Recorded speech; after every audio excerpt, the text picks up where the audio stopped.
Alright cunts, it must be Powerplex's birthday because Invincible is finally in hell.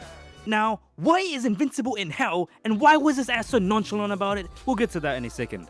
So we open up with episode 4 and our mans is in absolute shambles ever since he turned that dude's head into a can of spray paint. When you add to the fact that he also bit the brakes off of Titan, Mark starts questioning if he's even a good person. Bro, Mark's a better cunt than me. If I was in his position, I would not think twice about none of this shit. Kill a random or let the entire world be controlled by these pocket pussies? Beat the fuck out of this cunt who fooled my ass twice and put my brother in danger? To be fair though, Mark does have a fear of becoming like his dad, so I guess I can't really blame him. Mark wants to hang up his suit thinking he doesn't deserve it anymore, but Art starts to hit Mark with that tailor-made wisdom. He says, your dad never came in here worrying about if he was making mistakes. You feeling guilty shows that you're not him, and that anyone would have been grateful if he stopped them from hurting others while possessed. He then offers Mark his original suit back to remind him of who he was at the start, just a kid who was trying his best. Art, what a top bloke. This man is single-handedly pulling out Mark out of this depressing ass mental state. Great job. Before Mark makes his choice on the suit, he gets a call from Invincible Inc. and suddenly we move on to this underground lava place, which apparently is hell. We see Damien Darkblood and some randoms flexing that nanotech, looking tough as hell, and they look like they're about to square up with this Timu Heat Blast chick. What's her name? Oh yeah, I'm not saying that. Not gonna lie, I was expecting something good out of Damien, because need I remind you, this cunt was literally instigating Omni Man in season 1. Can't hide truth. Wife already suspects. How long until son does too? If you're gonna talk that much shit to what was the strongest man on Earth at the time, you better have the power to back it up. And did he back up that power in this fight? Yeah, Timu Heat Blast was whooping all their asses with ease, mind you. Look at that 360. All that was left was Damien and his sister. They started tag teaming her until Damien started flying away. Her sister thought she could sneak up on her ass, but that failed because all she achieved was deep throating a fist. You know, I thought the fist in the mouth was already disrespectful enough, but she had to fill up her entire body with lava until she blew up. Look at this dumbass just watching the whole thing. Bro, go do something! I know you weren't gonna win this fight, but at least try to save her. I mean, she literally did the same thing for you by distracting you earlier. At this point, the fight's pretty much wrapped up, but Heat Blast Chick decides to spare this bomb, but only so that he can go back and report this failure to Satan. He's walking, then he stops, about to contact Satan, until this Yoda looking dude shows up. Yeah, apparently Satan, I don't know, we'll just go with it. Satan starts reviving the dead cunts from the earlier fights, while Damien starts dragging Invincible down to hell to replace his bum-ass team. Wait, what? Where are we? Underrealm. Place your kind call hell. I'm in hell? No. No way.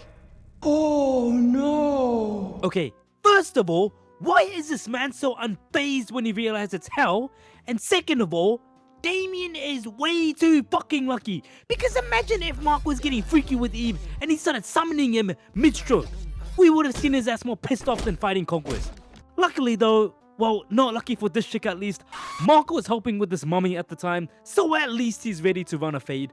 Damien and Mark start catching up and he starts to explain why he needs his help. Not gonna lie, I hated this moment because why is this dude talking so slowly? Listen, I know it's his gimmick and it was funny the first time, but hearing him for the whole episode was like listening to the illiterate cunts in class trying to do popcorn reading. Satan not evil. Your world exists because of Satan. Get the fuck out. Anyways, long story short, hell is actually deep inside Earth and Satan is keeping these cunts called the Vile in check. Because of Satan's actions, the Earth from above is safe. Wow, thank you Satan, I guess? I don't know, there's gotta be some blasphemy. The Heat Blast chick that we saw earlier hates humans and wants to release all the Vile onto Earth and thus cause the end of the world. Satan wants to stop this chick, not necessarily because he wants to save the world, but more so that he wants to come out on top of this power struggle. After some yap, Mark eventually agrees to help him and his first step is to retrieve an item that will restore Satan's power. Bro, isn't the #1 rule with demons is to never trust their word? Even if these cunts don't do any bullshit in this episode, doesn't mean I'm not gonna stop side-eyeing them. Mark and Damien go down this cave, and after some time, they stumble upon this big ass dog guarding a crown. Wow, what a cool looking design. I can't wait to see how Invincible fights this thing. Never mind. They fly back, Satan gets his crown, and then he transforms into his final form. Wow, he looks so strong now. I wonder how powerful he'll be. Yeah, I'm done. Bro, come on! All you cunts got revived. Satan is at full power, and your bum asses still can't handle this chick. Just nuke the whole generation at this point. Invincible just comes in and knocks the chick out with a single punch. This show was funny as fuck. Mans was spending more time explaining why he did that than actually knocking her ass out. Turns out, she's not dead because she's kinda immortal, but she does retreat, so I guess that's a win.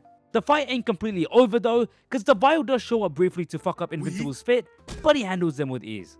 Back on Earth, we see Eve talking to William about the pregnancy. She says she's not ready and pretty scared about this. Valid, to be honest. I mean, what is she, 20 years old? Living in a planet that has world-ending threats every 2 fucking weeks? I don't blame her. William encourages Eve to tell Mark about the news, which is what she tries to do later. Keyword, tries. Meanwhile, Mark is back at the surface, and it looks like he finally got out of his emo stage because he decided to get his old suit back. This shit means something to me! He heads off back home, and Debbie decides to tell the news to both Mark and Oliver that she's selling the house to move with Paul. Oh my god, bro, this shit's so fucking stupid. I get that you guys are cute, but you have been together for what, less than a year?